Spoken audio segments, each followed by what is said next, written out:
के चलते हैं। पूर्व सीएम मनोहर लाल की अगर बात करें, वो पत्रकारों से मुखातिब हो रहे हैं। वाले लोगों से भी हमने जो जानकारियां ली हैं उसमें 70% ये भारतीय जनता पार्टी के फेवर में आ रहा है, क्योंकि बहुत ऐसे विषय हैं जो चुनाव के दिनों में एक आरोप प्रत्यारोप के रूप में भी लगे हैं। मैंने तो हमेशा यही कहा है कि कांग्रेस एक प्रकार से हार का जो एक मुख्य कारण उनका, उसके कारण से बौखलाई बातें उन्होंने की हैं। देश भर की बातों में भी उनके नेताओं ने उसी प्रकार से कहा, और हरियाणा के बारे में भी इसी प्रकार की जो हरियाणा के नेता हैं उन्होंने कहा है।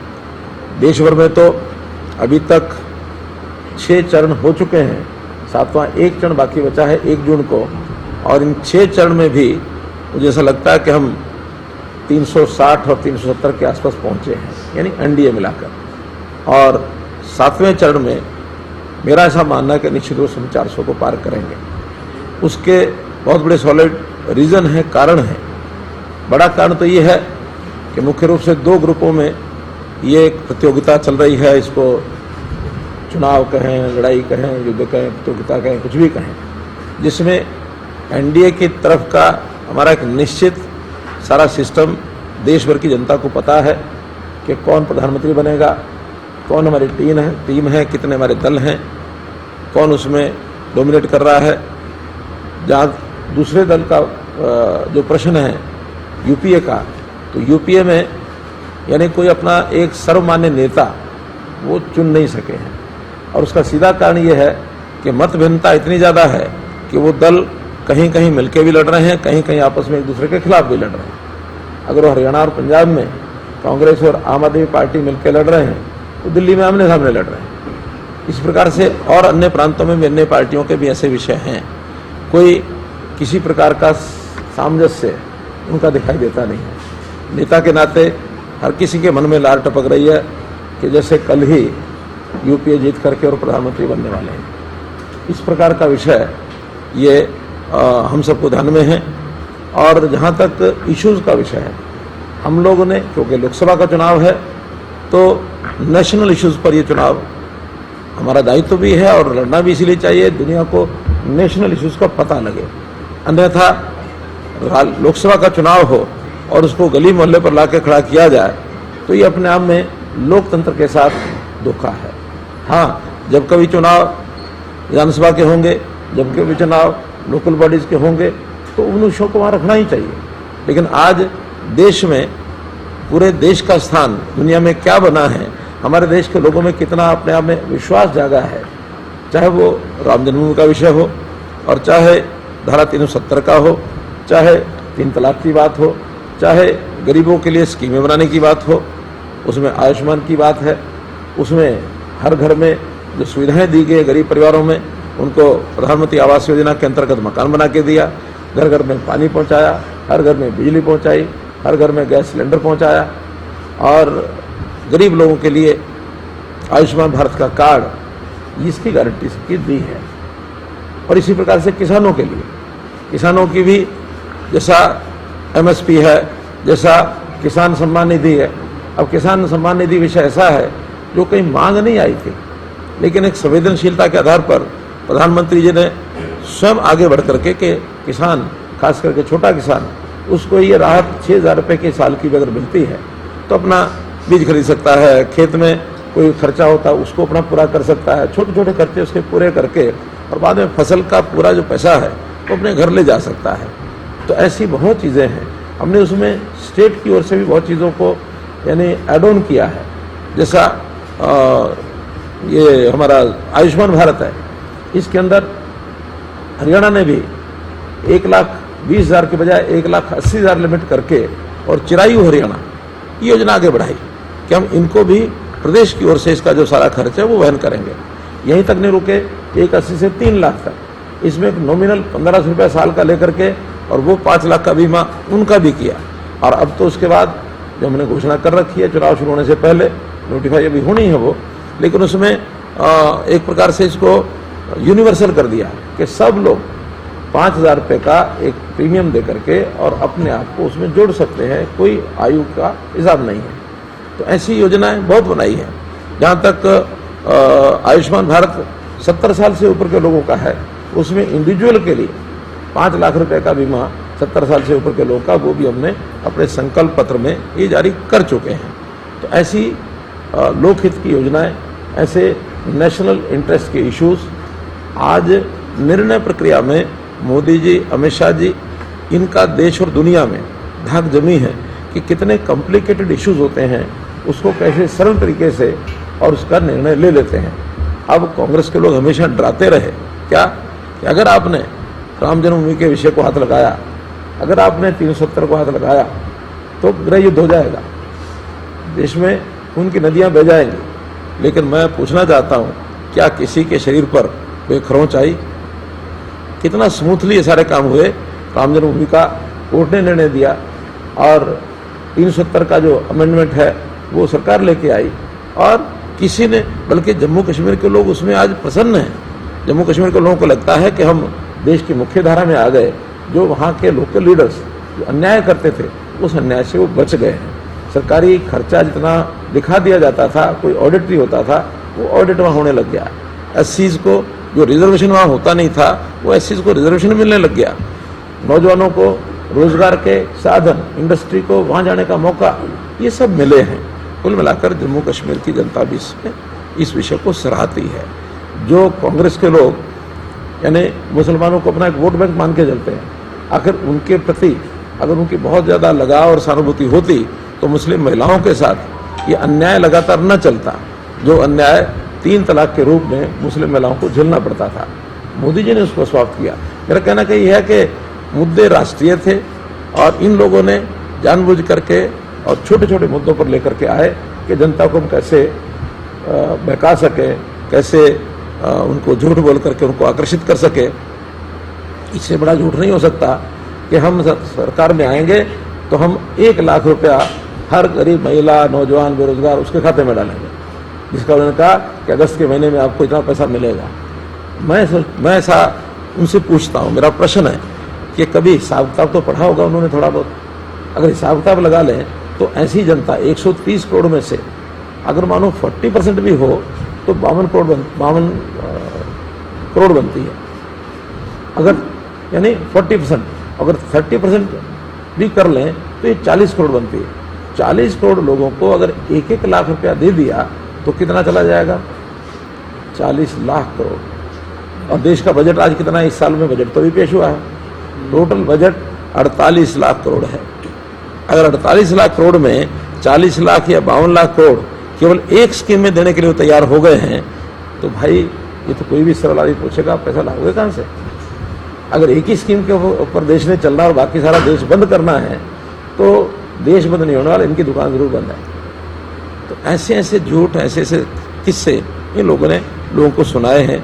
अब आम आदमी भ्रमित होने में थोड़ा उसको लगता है कि शायद 1 लाख मिल रहा है। इन्होंने पिछली बार भी कहा था कि हम युवकों को 72,000 रुपया मिनिमम आय की गारंटी देते हैं, यानी अगर नहीं भी वो कुछ करता होगा तो 72,000 रुपये उसके खाते में जाएगा। उस 72,000 को उन्होंने 1 लाख किया। जबकि प्रधानमंत्री जी कहते हैं कि नहीं, हम युवाओं को तो स्किलिंग कराएंगे, उनको स्किलिंग करा के उनको लोन देंगे, इंटरेस्ट माफ करेंगे, लेकिन काम खुद करना पड़ेगा। और उस काम करने के लिए उन्होंने लोन के रूप में मुद्रा स्कीम चलाई। 10 लाख, अभी नए अगले 5 वर्ष के लिए 20 लाख कर दिया। छोटे छोटे रेडी फेडी वाले उनको 10,000 रुपया, 20,000 रुपया, 50,000 रुपया, अब 1 लाख कर दिया कि उनको जितनी आवश्यकता है बिना इंटरेस्ट के वो भी देंगे।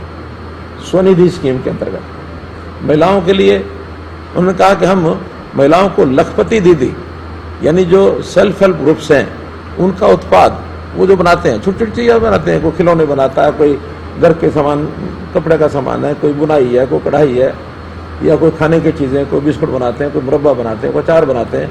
इन सब की बिक्री की व्यवस्था हम करेंगे, क्योंकि इसमें सबसे कठिनाई काम है वो मार्केटिंग की है।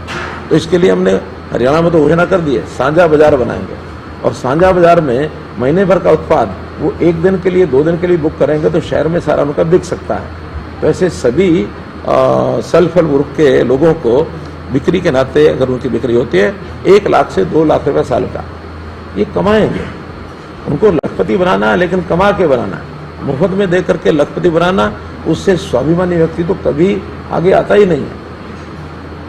ऐसे ही ड्रोन दीदी, ये जो कंसेप्ट है कि ड्रोन की सिखलाई, स्किलिंग ये महिलाओं की कराएंगे, कि उस ड्रोन के कारण से आज बढ़ती हुई टेक्नोलॉजी के कारण से ड्रोन का उपयोग अब हर जगह हो गया। फंक्शंस में, शादियों में, कहीं जुलूस निकलते हैं, कहीं जलसे होते हैं, ट्रैफिक के लोग, पुलिस उसका उपयोग करती है। अब तो इस प्रकार की हर चीज़ की फोटोग्राफी के लिए ड्रोन एक अच्छा मेथड आ गया कि जिसका सरकार भी जगह जगह उपयोग करती है। तो केवल इतना ही है कि ड्रोन को सिलाई करना और खेतों में मानो दवाई छिड़कनी है, खाद छिड़कना, नैनो यूरिया, वो ड्रोन से छिड़का जाएगा।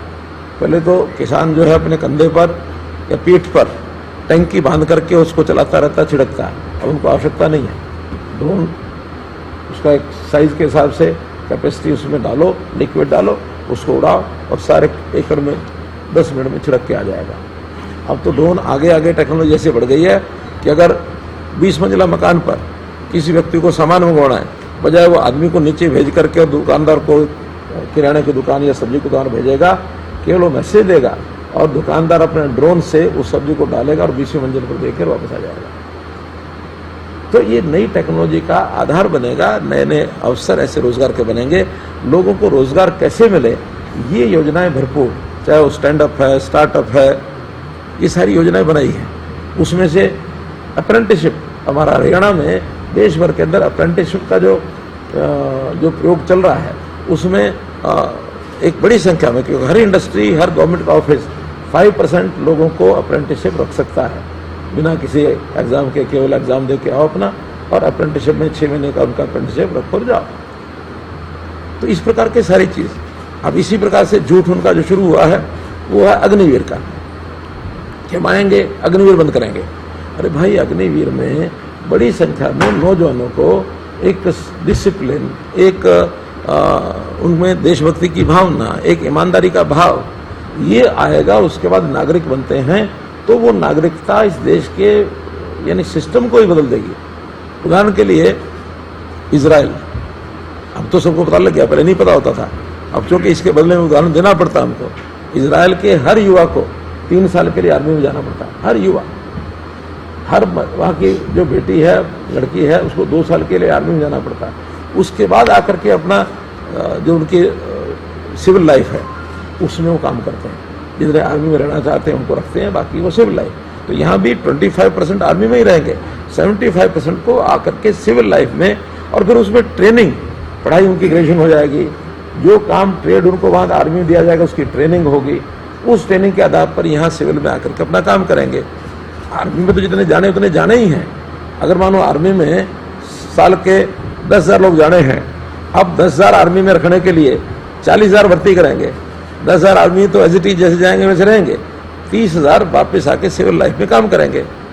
अब वो क्या करेंगे, इसके बारे में अलग अलग जो फोर्सेज हैं वो अपनी अपनी स्कीम बनाई है उन्होंने। आपको जानकारी है कि नहीं है, शायद याद आ ही जाएगा। मैंने 15 जून 2022 की घोषणा की थी, हरियाणा का अग्निवीर का जो बालक है, जो नौजवान 4 साल के बाद आएगा, उसको गारंटेड जॉब दिया जाएगा। ये गारंटेड जॉब की बात मैंने कही उस समय, मैंने आंकड़े भी लिए। अभी तक हरियाणा के 2,000 नौजवान ही आर्मी में जा रहे हैं हर साल, 10,000 सारे देश में से जा रहे हैं। एक प्रारंभिक प्रयोग है। 2,000 में से मानो 500 तो वहाँ रह ही जाएंगे, 1,500 आएंगे ना। अब 1,500 लोगों को हमने ग्रुप डी, बी, पहले डी, फिर सी, फिर बी, फिर ए, उसके अलग अलग पैरामीटर बना दिए। डी का तो गारंटेड जॉब है ही है, लेकिन उसके आगे भी जो बाकी युवा हैं उनके साथ उनको प्राथमिकता देकर के उनको आगे बढ़ाया जाएगा। मतलब कुल मिला करके ऐसा नहीं कि वो आके सड़क पर आ जाएगा।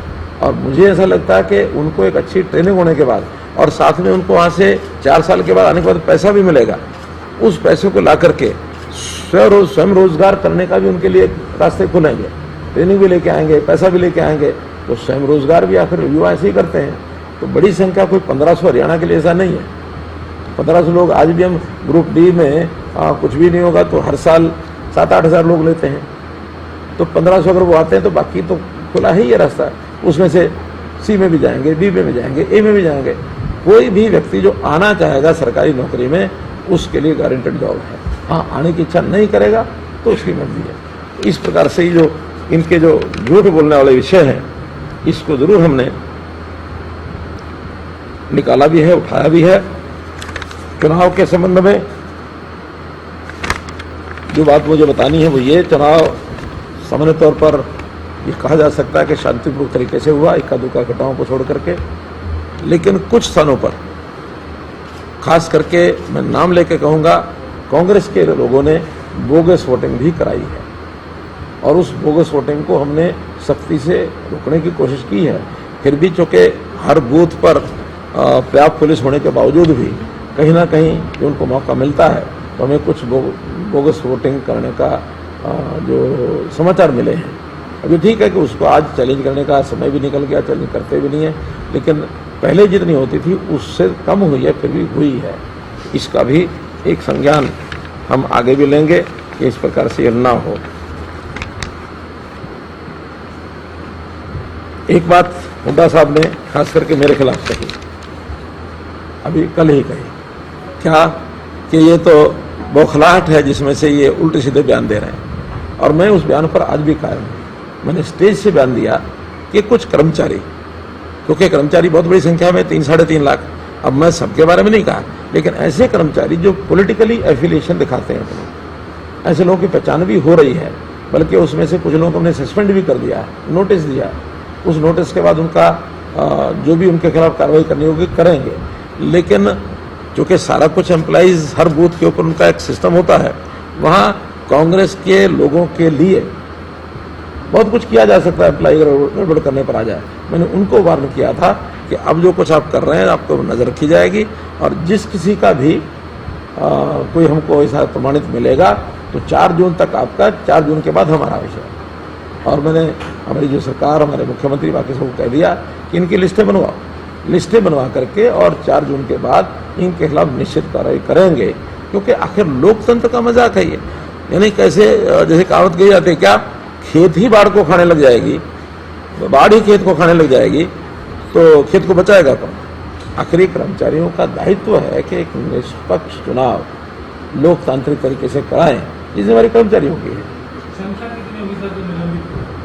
अभी तो 4 मुझे ध्यान में है, लेकिन और रिपोर्ट सब आ रही है और उन 4 में ग्रॉस इनडिसिप्लिन किया। कौन से एरिया में ज्यादा है? नहीं, वो इसके कारण से नहीं हुआ, वो तो और क्या है कि एक नियम होता है आचार संहिता का कि कोई भी पॉलिटिकल पार्टी ऐसा कोई काम घोषणा नहीं कर सकती जिससे वोटर के ऊपर प्रभाव पड़े, उसको आकर्षित करने के लिए। और सरकारी कर्मचारी भी ऐसा कोई काम नहीं कर सकता जिसके कारण से वोटर के ऊपर उसको परेशान करने के लिए, और वो सरकार से, क्योंकि सरकारी कर्मचारी है तो सरकार से ही दूर होगा, दुखी होगा, तो जिसके कारण से वो वोटर खिन्न हो जाए। अभी एक ऐसा सर्कुलर निकाल दिया जिसके कारण से 2 महीने ओल्ड एज पेंशन लगभग 25,000 लोगों की रुक गई, जबकि ऐसा निकाल नहीं सकते नोटिस। जो चीज़ आचार संहिता 16 मार्च को थी, 16 मार्च के बाद 4 जून तक कोई नया सर्कुलर, हाँ लॉ एंड ऑर्डर की स्थिति को मेंटेन करना है या इस प्रकार का कोई आपात स्थिति आ जाए उसके लिए सरकार कर सकती है, लेकिन नॉर्मल रूटीन का कोई नियम, इम्प्लीमेंटेशन भी जो पहले हो रही है, नई इम्प्लीमेंटेशन आचार संहिता से लेकर के और आचार संहिता समाप्ति तक कुछ नहीं किया जा सकता। ऐसे 4 लोग जिन्होंने 25,000 लोगों की पेंशन रुकवा दी, हालांकि वो चालू हो गई है, लेकिन उनको परेशान करने का काम 4 लोगों ने किया, नीचे नीचे नोटिस निकाल दिए। अब मुझे एक जगह पर, शायद सोनीपत में था या किसी एक शहर में, वहाँ कुछ दुकानें यूएलबी के लोगों ने सील कर दी। कोई पुराना विषय चला आ रहा है, हो सकता है दुकानदार की गलती हो, लेकिन आज कुछ नहीं कर सकते। आप आचार संहिता से पहले करो या उस समाप्ति के बाद करो। ये जो 1.5 महीने का कार्यकाल होता है, इसमें कोई नया इम्प्लीमेंटेशन सरकार का कोई अधिकारी कर्मचारी नहीं कर सकता। ये आचार संहिता का उल्लंघन, उनके ऊपर भी तलवार लटकेगी। वो हमने लिखा है आचार चुनाव आयोग को, इनके खिलाफ कार्रवाई करिए। वो तो आप जान ही सकते हैं, राजनीतिक एफिलिएशन, कम से कम भारतीय जनता पार्टी ने तो इसमें से अपना पल्ला झाड़ा कि कोई आदमी, कोई सरकारी कर्मचारी पॉलिटिकल एफिलिएशन, हाँ उसका वोट देने का अधिकार है, जिसको देना दे, लेकिन किसी पार्टी के लिए काम करना भारतीय जनता पार्टी नहीं करवाती। और हमने तो ये सिफारिशें दुनिया भर की बंद इसीलिए की हैं, वरना जो सिफारिशी राज्य में नौकरी कर लगता है वो उन्हीं के बस्ते उठाता है, उन्हीं के लिए भीड़ इकट्ठी करता है और चुनाव में उन्हीं की सहायता करता है। अच्छा सर, जो बोगस वोटिंग की बात की है, कौन सी लोकसभा में या फिर कौन सी विधानसभा में मिली है सर, ये बता दीजिए एक बार। मोटे रूप से ये रोहतक, सिरसा, इनमें से ये विषय आ रहे हैं। चलो फिर एक बार एक दो विषय और हैं। तो मैं इस बात में मैं हुड्डा जी को चैलेंज करता हूं कि जो कुछ उन्होंने कहा है उस तकलीफ के कारण से कहा है कि मेरे कहने के बाद उनको तकलीफ हुई तो क्यों हुई। उनको तकलीफ इसलिए हुई कि उन्होंने ये सब कराया है, और कराया है तो जिनसे कराया है उनके नाम सामने आएंगे और कुछ ना कुछ लोगों को हम बाहर करेंगे, और जब बाहर करेंगे तो ये कर्मचारी भी समझ जाएगा कि क्यों किया गया। तो ऐसा कर्मचारियों का उपयोग पॉलिटिकल एंड्स को अपने संवारने के लिए किसी पार्टी को नहीं करना चाहिए। एक बात जो मुझे ध्यान में आई है कि जातिगत राजनीति इस प्रदेश में बहुत और प्रदेशों में भी बहुत पहले थी, लेकिन पिछले 10 सालों में धीरे धीरे अब ये कम हो रही है। इस बार हमको काफ़ी कम देखने को मिली है कि जातिगत जो एकदम वर्टिकल डिवीजन था वो इस बार उतना ज़्यादा, खास करके यंग कैडर में वो नहीं हुआ है। यंग कैडर ने इस बार जो अपने मन से जिसको वोट देना था दिया है, वरना तो बुजुर्ग और यंग सब एकमुश्त होकर के एक साइड में जिधर जाना होता जाते रहे। अब उसमें मैंने तो खुले मंचों से कहा कि 3S का 3C का हम सवाल करेंगे, corruption, crime and caste based politics. तो कास्ट बेस्ड पॉलिटिक्स हमने 2014 में ही हरियाणा 1 हरियाणा में 1 ये कह के शुरू की थी। करप्शन और क्राइम के खिलाफ तो हम पहले से काम कर ही रहे हैं, उसका असर इस बार हमको देखने को मिला है।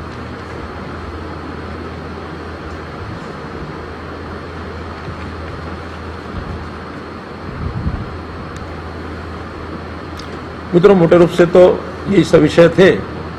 कुछ किसानों के बारे में, जो किसानों का मुखौटा उड़ करके कुछ जगह पर हमको मिले, उसका भी मैं पहले कह चुका हूँ, फिर दोहराता हूँ कि किसान विरोध नहीं है।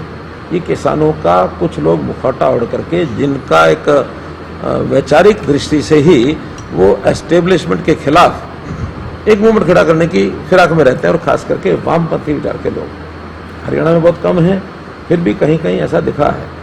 चाहे वो करनाल में 1-2 गाँव में दिखा, मुझे सिरसा में कुछ गाँव में दिखा है, लेकिन बाकी जगह ना ये रोहतक में देखा हमको, ना सोनीपत में देखा है, ना कहीं, हाँ अम्बाला में 1-2 जगह देखा है। तो खास करके जो पंजाब के साथ लगती बेल्ट है, इस बेल्ट में कुछ सिखों का लबादा पहन करके, कुछ किसानों का मुखौटा डाल करके, मैंने खुले रूप से बताया, कोई किसान हमारे सारे सिस्टम से नाराज नहीं है। किसान आज जितना हमारी पॉलिसी से सहमत है, कांग्रेस की पॉलिसी कभी हुआ ही नहीं है। बिजली पानी की बात कहीं कहीं, क्योंकि गर्मी इतनी थी, आज भी है, तो ये जो 7 दिन का या 10 दिन का, क्या इसको नाम दे रहे हो, नौतपा, तो ये संयोग से 25 मई को ही शुरू हुआ। तो ये मई का आखिरी सप्ताह पानी के लिए, बिजली के लिए ये संकट रहता है। बहुत हमने डिपार्टमेंट के साथ थोड़ा, इतनी तो सुविधा लोगों को मिल रही, हम कह ही सकते हैं, हमने कहा कि इस सुविधा का ध्यान रखना चाहिए। अपनी ओर से सब कोशिश की है, फिर भी ये गर्मी केवल हमारे यहाँ हरियाणा में ऐसा नहीं है, देशव्यापी इस समय गर्मी का इस समय चल रहा है। कल तो 49.5 डिग्री मैंने सुना है, हाँ, तो 49.5-50 डिग्री कहीं टेम्परेचर मैंने अभी अपनी लाइफ में नहीं सुना। 47-48 तक सुनते थे। अफ्रीकन देशों में तो 51-52 भी जाता है। इसलिए इस विषय पर भी कुछ लोगों ने राजनीति करनी शुरू की। दिल्ली के लोगों ने कहा हमारा पानी बंद कर दिया। पहली बात तो यह है कि कोई पानी बंद नहीं हुआ, जितना शेयर उनका है, शेयर में भी जो सुप्रीम कोर्ट ने अतिरिक्त आदेश दिया हुआ है, 719 कुछ क्यूसेक उनका शेयर है, और 1050 क्यूसेक हम उनको दे रहे हैं। सुप्रीम कोर्ट की कंडीशन है कि 2 रिजर्वायर, हैदरपुर और वजीराबाद, दोनों रिजर्वायर भर के रखने हैं। अब दिल्ली सरकार क्या करती है, उसको भरने के लिए जो पानी जाता है उसको पहले से ही इधर नरेला के आसपास काट करके और दूसरी साइडों में निकालते हैं ताकि वो भर ना सके। तो ये हमने उनको बता दिया कि हमारा टोटल दोनों को भरने के लिए इतने क्यूसेक पानी है, उसको हम लगातार देते हैं, आज भी देते हैं। और उससे ज़्यादा अगर पानी मानो बरसात के दिनों में होता है तो उनकी डिमांड पर हम देते भी हैं। अगर बरसात में तो बजाय वो लेते भी नहीं है, हाँ, बरसात के दिनों में लेते भी नहीं है। हम तो चाहते हैं ले जाएं, तो वो पानी जितना फिर होता है जमुना में जाता ही है। लेकिन ये पानी की राजनीति दिल्ली की ओर से शोभा नहीं देती, तो इस नाते से इसको भी मैं कंडम करता हूँ। सर,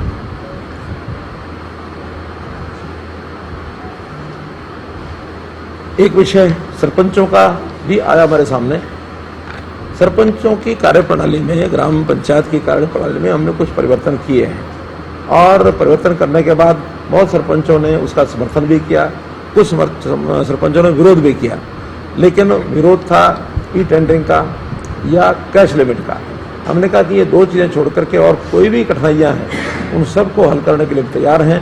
पहले तो बाकी चीज़ों पर आते नहीं थे, लेकिन इस चुनाव के समय में जगह जगह मीटिंग हुई है, उनका ठीक है, दो विषयों को छोड़ करके बाकी सब कठिनाइयाँ हमने ले ली हैं उनकी, और उनको बहुत जल्दी आचार संहिता के समाप्त होते ही जो टेक्निकल चीज़ें हैं, कहीं छोटी मोटी टेंडरिंग के सिस्टम में या कोई रेट्स में, पेमेंट में, ईवी भरने में, एमबी भरने में, तो ये टेक्निकल जो चीज़ें हैं उसको सबको ठीक कर दिया जाएगा, ये हमने उनको आश्वासन दे दिया है।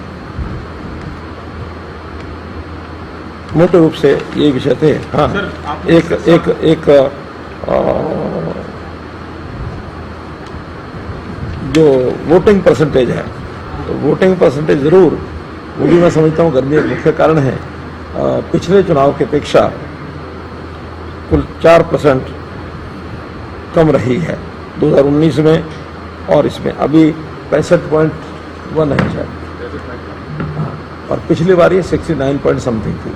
तो 4% की पूरे प्रदेश में वोटिंग कम रही है। विश्लेषक अलग अलग विश्लेषण करते हैं। एक विश्लेषक तो यहाँ तक कह गए कि ये बीजेपी की फेवर में है, क्योंकि अगर कोई रोष होता है तो रोष में जो पार्टी पावर होते हैं उसके खिलाफ वोट ज़्यादा पड़ता है, और ये फेवर में बीजेपी के है। हमको कोई अनुमान नहीं है किसका फेवर है किसका नहीं है। मैं ऐसा मानता हूँ कम है तो सबका ही कम है, ज़्यादा तो सबका ही ज़्यादा है। इसमें बहुत बड़ा कोई लॉजिक नहीं है कि कम है तो किसको नुकसान है, ज़्यादा तो किसको नुकसान है। इसको इशू बहुत बनाया गया है कि कम वोटिंग के कारण से सब अपने अपने आंकलन करने में लगे हैं। मेरा मत यह है कि कम है तो सबके लिए कम है। जैसे मौसम खराब के कारण से 1-2 दिन प्रचार में कमी आ जाए तो हमारी अपनी पार्टी के लोग कहते हैं और जी 2 दिन खराब हो गए। मैं कहता हूँ देखो भैया ये खराब सबके हुए, आप चिंता मत करो। तो इसलिए गर्मी भी है तो सबके लिए बराबर है, कोई किसी एक पार्टी के लिए ज़्यादा दूसरी पार्टी के लिए कम है, ऐसा नहीं है। नेचुरल चीज़ें हैं, नेचुरल चीज़ों का प्रभाव सबके ऊपर बराबर पड़ता है। सर, आपने कहा 10 की 10 लोकसभा सीटें और 11 टोटल जो है विधानसभा मिला के, अगर ये भारतीय जनता पार्टी जीत रही है तो क्या दोष ईवीएम पर आएगा? अच्छा है जो दोष लगाए उनसे पूछना। सर वोटिंग को लेकर आपने बात की है। हाँ जी, वोटिंग को लेकर कांग्रेस ने कई जगह पकड़ाई है, क्या इसकी शिकायत इलेक्शन कमीशन से भी की है?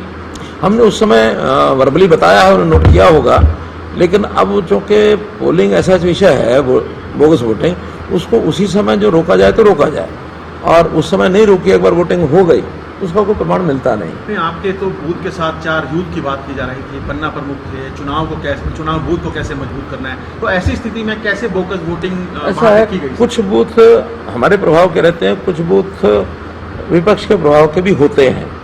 सबका प्रभाव सब जगह एक जैसा नहीं होता, और खास करके जब किसी बूथ पर वोटिंग समाप्त होने के बाद जो वोट बचते हैं और वहाँ धींगा मस्ती से 5-10 लोग अगर अंदर घुसते हैं और वहाँ एक्शन, मानो पुलिस नहीं है, एक्शन नहीं लिया गया, तो वो कुछ ना कुछ मिलीभगत अंदर भी होती है। क्योंकि हम ये कहें कि बिना मिलीभगत को अपने आप कर गए, अगर बटन दबाने वाला भी दबाता है, वोट डालने वाला भी दबाता है, एक एक करके जाएंगे, उस समय या तो दबाव उनके ऊपर होता है। हालांकि आखिरी 1 घंटे में पुलिस बहुत अलर्ट रही है सब जगह, और बहुत जगह रोका भी है। मैंने पहले बताया ना कि इतनी जितनी पहले होती रही है उससे तो कम हुई है, पहले भी होती थी खूब, लेकिन अब चूँकि एक ईवीएम का सिस्टम आ गया, और पहले बैलेट होता था, बैलेट में तो काउंटिंग में भी दिक्कत आती थी, अब ईवीएम में काउंटिंग में दिक्कत नहीं है, बटन दबाया सब सामने आ गया, कर लो भी नोट, तो नोट हो जाता है। मॉक पोलिंग भी होती है।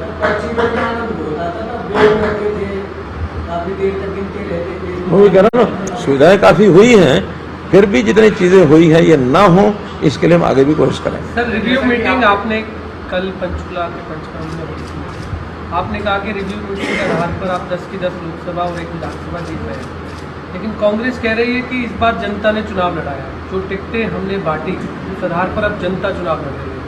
कैसे सर, आपने क्या आधार? देखिए, जनता चुनाव लड़ रही है वो तो जनता ही लड़ती है, चाहे उनका हो चाहे हमारा हो। अंतर पड़ता है व्यवस्थाओं को देख करके ध्यान में आता है। मैं स्वयं लगभग 35 बूथों पर उस दिन गया हूँ, करनाल लोकसभा की सभी 9 की 9 विधानसभाओं में, कहीं 2 पार्क है, 4 पार्क, 3 पार्क, जाना तो वहाँ होता है, अभी अपने टेबल है उनको जरा मिल लिए, एक बार अंदर बूथ में राउंड लगाए। मैंने वहाँ देखा कि उनके मैक्सिमम जगह पर पोलिंग एजेंट भी नहीं थे। पोलिंग एजेंट उन्होंने पेड रखे हुए थे, और पेड पोलिंग एजेंट जो होते हैं वो कितना दिन रुकेंगे और क्या ध्यान रखेंगे। एक स्थान पर तो ऐसा अनुभव भी आया, एक पोलिंग एजेंट उनका था कांग्रेस का, अब उन्होंने सवेरे ना तो उनको नाश्ते की व्यवस्था की, ना उनको भोजन की व्यवस्था की, वो चाय का व्यवस्था, भोजन, नाश्ता अब सब करते हैं, तो हम भी कहते हैं भी सारी पोलिंग पार्टी भी और आप भी सब उसमें करो, पार्टी व्यवस्था करती है उसका। तो वहाँ वो भोजन करने के बाद वो कांग्रेस एजेंट कहता कि मारे वाले ने तो ना चाय भेजी ना खाना भेजा, अब बीजेपी वाला का खाना खा के वोट तो बीजेपी को ही दूंगा।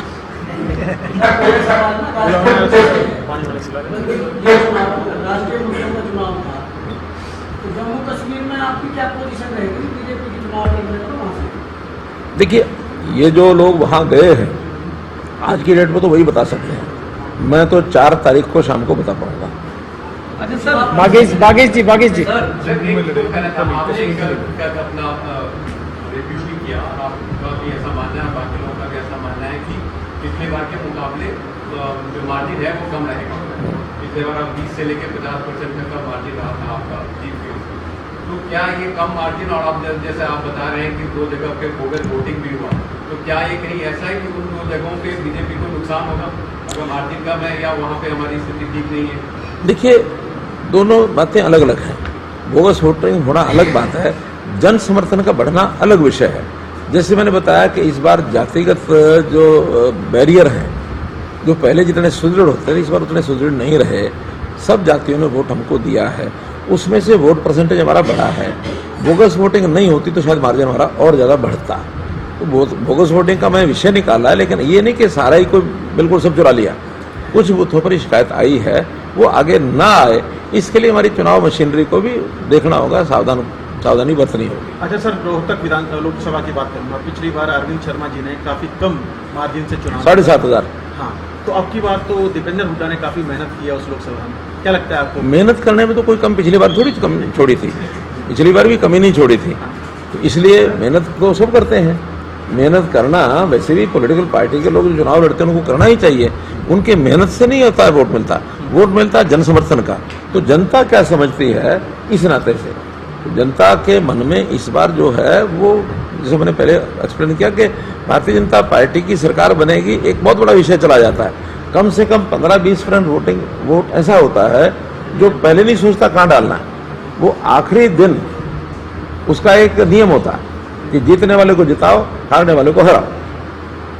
अगर मानो कोई दूसरा जीतता है तो फिर 15-20% उधर ही टिल्ट करता हो। हाँ, ये पानी रोक दो अभी सर रिव्यू मीटिंग के आधार पर कौन सी ऐसी सीटें लोकसभा की है जिन पर आपको लगता है कि कड़ा मुकाबला है, यहाँ पर अंतर? मैंने बताया कि जैसे रोहतक है हमारा मार्जिन कम रहेगा, सिरसा हमारा मार्जिन कम रहेगा, और बाकी जगह पर कंफर्टेबल मार्जिन है सब जगह, लेकिन इन 2 जगह आपने 2 जगह ऐसे कैंडिडेट उतारे सरसा में और कुरुक्षेत्र में, जो एकदम बीजेपी ज्वाइन किया और फिर आपके कैंडिडेट बन गए अगले दिन, उनके बारे में आप क्या कहना चाहिए? देखिए लोकतंत्र है, लोकतंत्र में हम नए लोगों को भी लेते हैं और उनको जोड़ते भी हैं, और नए लोग जो आते हैं ऐसा नहीं कि उनका बैकग्राउंड सारे जो आज कांग्रेस में सब खराब होते हैं। विषय होता लीडरशिप का। अगर आज राहुल गांधी के बजाय कांग्रेस का और कोई लीडर होता तो कांग्रेस की स्थिति कुछ और होती। अगर आज राहुल गांधी को जब ये प्रधानमंत्री के लिए कांग्रेस प्रोजेक्ट करती है, तो मैं तो यहाँ तक कहता हूँ कि अगर देश में भारतीय जनता पार्टी की या एनडीए की 400 सीटों लेकर के एक भारी मार्जिन से, भारी बहुमत से सरकार बनती है, तो पहला श्रेय तो जाता है नरेंद्र मोदी जी को, और दूसरा श्रेय अगर किसी को जाता है तो राहुल गांधी को जाता है। अच्छा सर, आपकी लोकसभा सीट की बात करना चाहूँगा सर, आपकी लोकसभा सीट की बात करना ये पहले आप देश में अगर हाँ, तीसरी बार नरेंद्र मोदी की भाजपा की सरकार बनती है तो हरियाणा के लिए क्या कुछ प्राथमिकता है वो रहेंगी, आपको लगता है? मुझे देखिए, पहली बात होती है जो रनिंग गवर्नमेंट होती है उसकी प्राथमिकताएं कोई बदलती नहीं है, वो रनिंग गवर्नमेंट पहले से ही अपना तय होता है। फिर हमारा जो संकल्प पत्र है, उस संकल्प पत्र में सब एकदम स्पष्ट है कि हमने जो लोगों को, गरीब लोगों को सुविधाएं देनी ज़्यादा देनी है। वहाँ कोई एरिया स्पेसिफिक चीज़ें संकल्प पत्र में नहीं होती हैं। वहाँ पर तो बताया गया कि भी अगर जातियाँ भी हैं तो मोदी जी ने कहा हमारी 4 जातियाँ हैं। जातियों में एक गरीब है, एक जाति है, महिला एक जाति है, युवा एक जाति है, किसान एक जाति है। हम इन चारों के लिए, और इन चारों में भी जो डिजर्व करते हैं, क्योंकि हर वर्ग में, चाहे वो सामाजिक हो चाहे वो व्यवसायिक हो, उसमें भी 3 ग्रुप होते हैं। एक होता लो इनकम ग्रुप, एक होता मीडियम इनकम ग्रुप, एक होता हाई इनकम ग्रुप। तो योजनाएं हमेशा हर वर्ग के लिए सबसे पहले प्रायोरिटी होती है अंत्योदय की। तो अंतिम का उदय हो वो हर एक जाति में मिलेगा, वो आपको हर एक वर्ग में मिलेगा, हर एक काम करने वाले मिलेगा। अब किसान है, किसान में एक छोटा किसान है मार्जिनल, आधे एकड़ का, 1 एकड़ का, एक किसान है 10 एकड़ से भी ऊपर है, 20 एकड़ का है, एक किसान है 4 से 5 एकड़ का है, एक एरिया बिल्कुल सूखा है, बंजर है, मानो भिवानी जिला है, बॉर्डर का हमारा राजस्थान महेंद्रगढ़ जिला है। तो ये बॉर्डर के जिलों में ज़्यादा जमीन होने के बाद भी उनके यहाँ इनकम नहीं है, और एक जिले ऐसे हैं जहाँ अच्छी फसल भी अच्छी होती है, पानी भी बहुत है, भूमि उपजाऊ है, वहाँ कम जमीन में भी ज़्यादा वो होता है। तो ऐसे योजनाएं बनाते समय इन सब बातों को ध्यान रखा जाता है। और स्टेट के अनुसार भी, जैसे अभी सारे देश में बीपीएल की लिमिट है 1,20,000 आज भी, लेकिन हमारे यहाँ 1,20,000 में हमारी संख्या ही बहुत आती है, कम आती है। कुल मिलाकर के 1/4 भी नहीं है, 25% भी नहीं है, उससे भी कम है। हमने उसको फिर बढ़ा करके 1,80 किया ताकि कुछ और उसमें कवर हो जाए, उससे हमारी संख्या डबल हो गई। तो एरिया वाइज भी होता है। कुछ एरिया ऐसा है जहाँ 1/20 में भी इतनी ज़्यादा जनसंख्या है कि उनको उसका फैसिलिटी दे नहीं सकते, गरीबी बहुत है। हरियाणा फिर भी comparatively we are well of.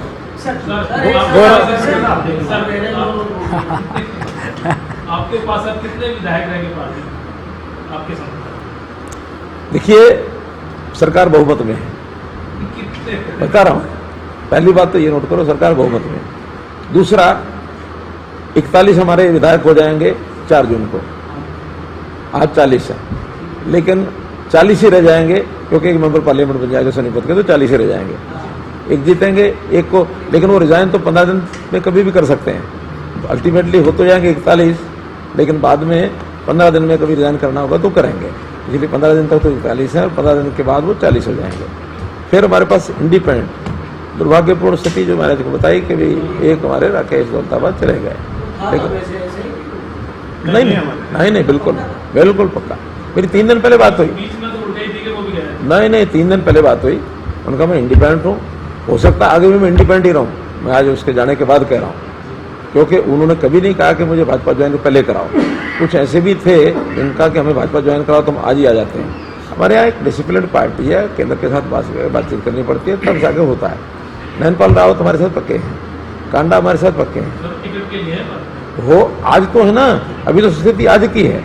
अब टिकट तो 4 महीने बाद का विषय आएगा, उस 4 महीने बाद क्या होगा क्या नहीं होगा उस समय देखेंगे। और टिकट हम कोई ऐसा थोड़ी कि देंगे कि नहीं देंगे, कोई फाइनल थोड़ा कि नहीं देंगे, दे भी सकते हैं नहीं भी दे सकते हैं। आज हमारा निर्णय नहीं, लेकिन आज वो हमारे साथ खड़े हैं।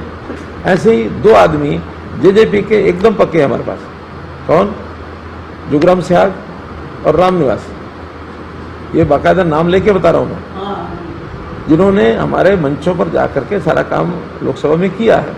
तो 41 और 2 43 और 2 45, अभी भी कमी? ये हाउस में नहीं, कोई कमी नहीं। अगर वो मना कर दे अगर नहीं, इसलिए कमी है कि एक ने तो रिजाइन कर दिया 89, एक डेथ हो गई 88, तो 88 में 45 हैं, तो है ना, इसलिए मेजोरिटी तो हो गई। इसके बाद कुछ लोग ऐसे हैं जो अनडिसाइडेड मानस में हैं, उनके नाम मैं नहीं बताऊंगा, वो ही बताएंगे। कांग्रेस में चलो नहीं, कांग्रेस में नहीं है, ना इधर ना उधर। इसलिए सरकार एकदम पूर्ण बहुमत में सरकार नहीं, अच्छा विषय है, इसलिए जरूरी इसलिए है कि अब इसमें पहली बात तो कि नो कॉन्फिडेंस मोशन स्वीकार करेंगे कि नहीं करेंगे। नियम सामान्यतः ये होता है कि कोई भी सदन विश्वास मत ले लेता है तो 6 महीने में नो कॉन्फिडेंस नहीं आता है, एक। दूसरा, जिस आधार पर उन्होंने श्योर किया है, अगर वो इतने मजबूत होते तो कांग्रेस वाले अपने 30 विधायकों के साइन करा के और नेता प्रतिपक्ष के नाम से पत्र जाना चाहिए गवर्नर को। गवर्नर को पत्र, उनका ऑफिस का एक इंचार्ज वो भेज रहा है, किसी एमएलए साइन नहीं है। आखिर गंभीर तो बने ना।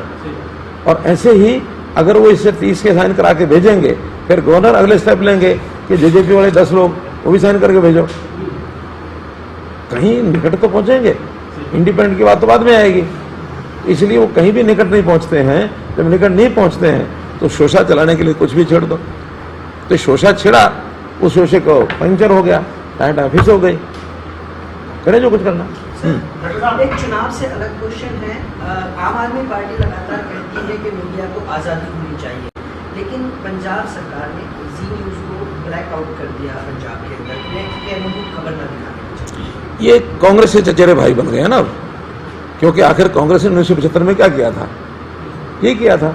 अब इनको लगता है कि शायद वही रास्ता अपना लें, तो वो रास्ता अपनाएंगे तो ये कहीं के नहीं रहेंगे।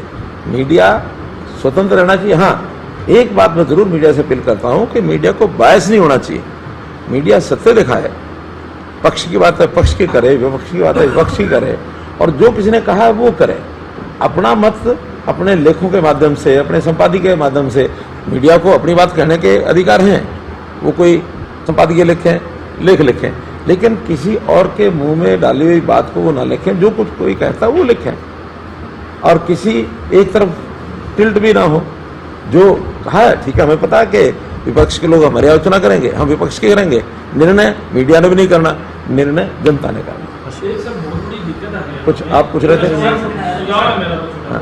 कि जो परिवार पहचान पत्र है उसमें तो करेक्शन होना था, वो पिछले 6 महीने से बंद है, लोग बड़े परेशान। ऐसा कि परिवार पहचान पत्र अपने आप में एक यूनिक और बहुत बड़ा एक प्रोजेक्ट है, किसी प्रदेश में लागू नहीं है, किसी देश में लागू नहीं है। उसमें कुछ जो छोटी मोटी ऐसी शिकायतें हैं, शिकायतों के कई आधार हैं।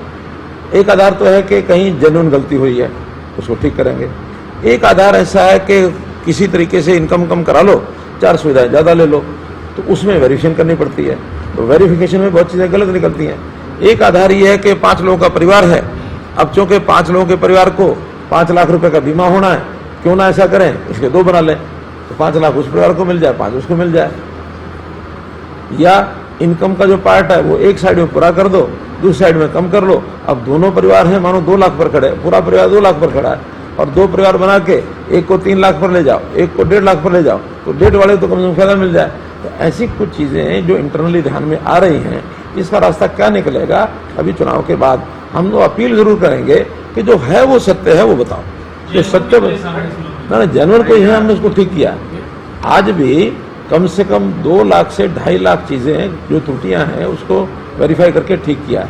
अब इस समय आज की डेट में लगभग 47,000 एप्लीकेशन ऐसी हैं जिनको डिसाइड करना बाकी है।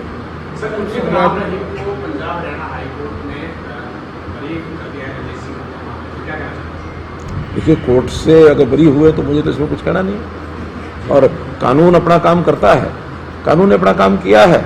अगर वो कहीं उनको दोषी ठहराया था, दोषी ठहराया था, आज बरी किया तो बरी है।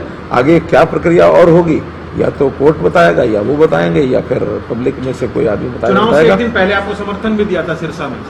देखिए, वो संस्थाएं जो होती हैं अपने अपने तरीके से सब करती हैं, यानी सारे वोट कोई पॉलिटिकल पार्टियों के हाथ में होता है, ऐसा नहीं है। वोटर्स पर सामाजिक संस्थाओं का भी प्रभाव होता है। मैं तो कहता हूँ बहुत से की वोटर्स होते हैं, की वोटर्स भी ऐसे होते हैं कि उनके हाथ में, किसी के हाथ में 50 वोट, किसी हाथ में 100 वोट, ये होते हैं। उदाहरण के लिए एक नाई भी जो है ना, काम तो बाल काटने का करता है, लेकिन उसके हाथ में भी की वोटर कितने होते हैं, वो अपने ग्राहकों को काम भी करता है अपना, और साथ में अपनी बात भी कहता रहता है, और बात कहने के बाद वो 10-20 वोटर्स को रोजाना प्रभावित कर सकता है। तो की वोटर होते हैं। सब्जी बेचने वाला भी विभाग से ज्यादा काम करता है। अच्छा सर, मैं तो कह रहा हूं, सब्जी बेचने वाले को भी बहुत जानकारियां होती हैं।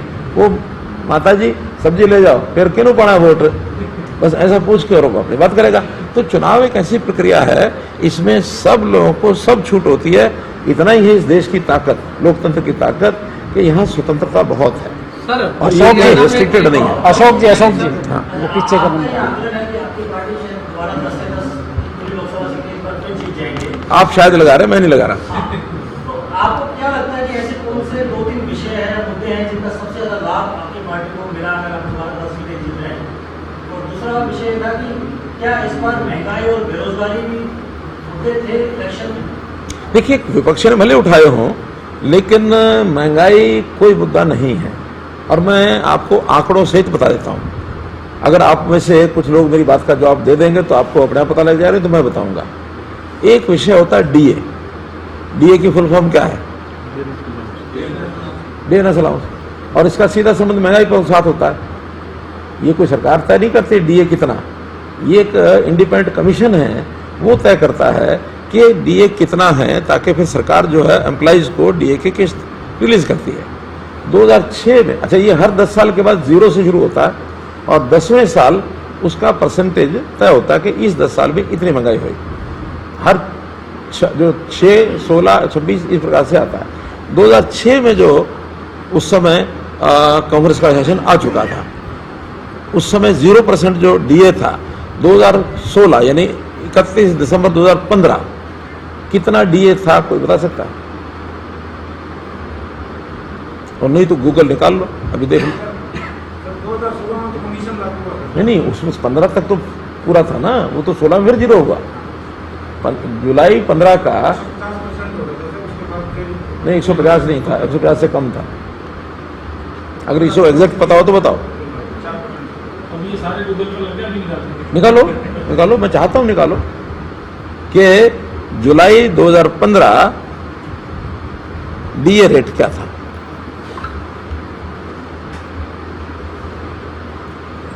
क्योंकि हाथ कंगन को आरसी क्या, पढ़े लिखे को फारसी क्या, अभी हम तो तय नहीं करते, प्राइस कमीशन तय करता है। आप विपक्ष में होते तो ये तर्क देते?